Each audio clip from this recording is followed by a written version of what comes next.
Here's one of my set-out boards, which is downloadable from the Teep forum. You can actually download that printable diagram, print it off, it's all to scale. It even tells you the resistor colours that is required, your diode and the direction. So I haven't used symbols, I've used what should be there. Now we've got to try and find the bits on that board to do what we want to do. Right, so we're going to use, as I say, I don't know if you can actually see all this. There's usually a big transistor there that is used within the high tension and to drive the high tension coil. Be careful of other components, because some of these won't be transistors, some of these will be MOSFETs, some with voltage regulators, all manner of different components. Identify the outputs. Usually it's written on the boards, so there's not a lot of digging around to do. And you can see that's base, collector and emitter. So we're going to take that out now and then solder it into our board. As you can see, that's our transistor fitted. It's not made for this purpose, but it will do the job. It's a switching transistor. All we're doing is switching the circuit on and off, on and off. We're going to look for the resistor next. This is a 100 ohm resistor. Brown, black, brown at 5%, which will be gold. Now, this is designed to work on 12 volts. If you go off 12 volts, that resistor will need changing, and so will this variable resistor. If you were dismantling a television for these parts, you will find these in the television. Well, especially in older sets, which is what you'll be stripping down, probably not so much in new ones. But if not, there's always little presets on the board. I'll just show you if you can see that you could use. There's always them on the board. We've also got full bridge rectifiers in there. You always find one of these in there somewhere, and a switch if you want to switch. I believe there's even fuse holders in here.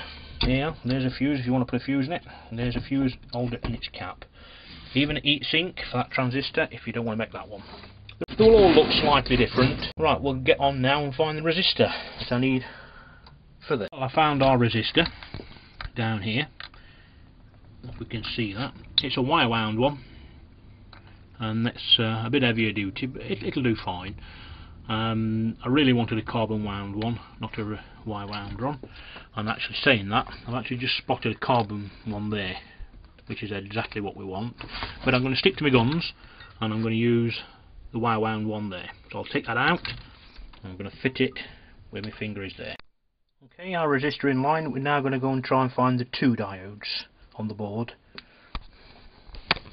Down inside there, I'll get it in shot, is an IN4007, and that one at the other side of it there is an IN4001, which is perfect for what we want, and that's the one I normally use in replacement of the IN4001.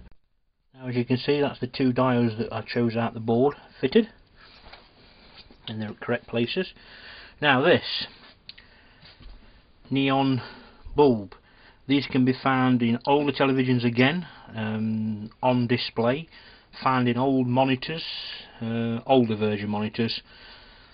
Not so much these modern ones because they use LEDs, but some of the old ones do use them. If you can't find one, you usually find one in an iron, because if I remember rightly, the rules and regulations say on irons, or you certainly used to, that there has to be some sort of warning device to let you know it's on, and that is normally a neon bulb.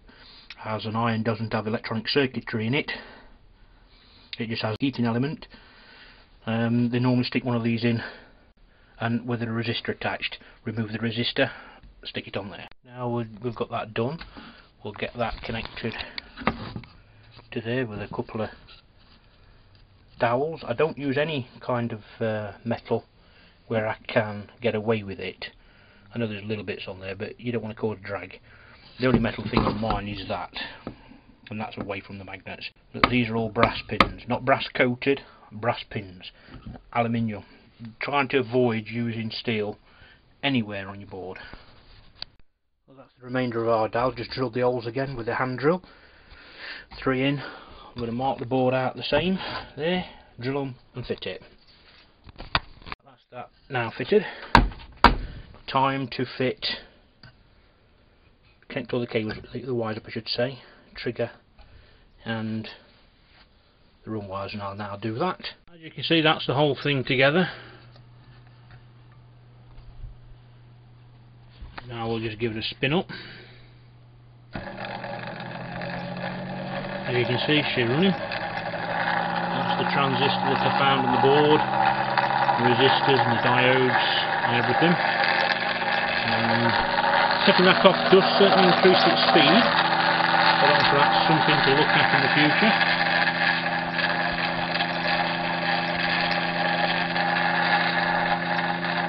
I've disconnected the charge battery. You see the light comes on, the speed picks up because the charge battery is nearly flat. Don't want to run it too long. You can hear it ticking off like a rocket. And it's still going, it's probably going to wipe the transistor out. This transistor is more tolerant than the ones that I normally use. You can hear that ticking off. I'm going to dump that down. I don't want that full speed out of it. I've not let it get to its maximum. And there it is, all running. Recycled. This is not really the right transistor for this job. I do recommend you stick to the Teep 2N3055 if you can. But just to show there is other alternatives. If you are going to change other alternatives, you must make sure that's base, that's collector, and that's emitter. They must be that way round. But there you go. Running.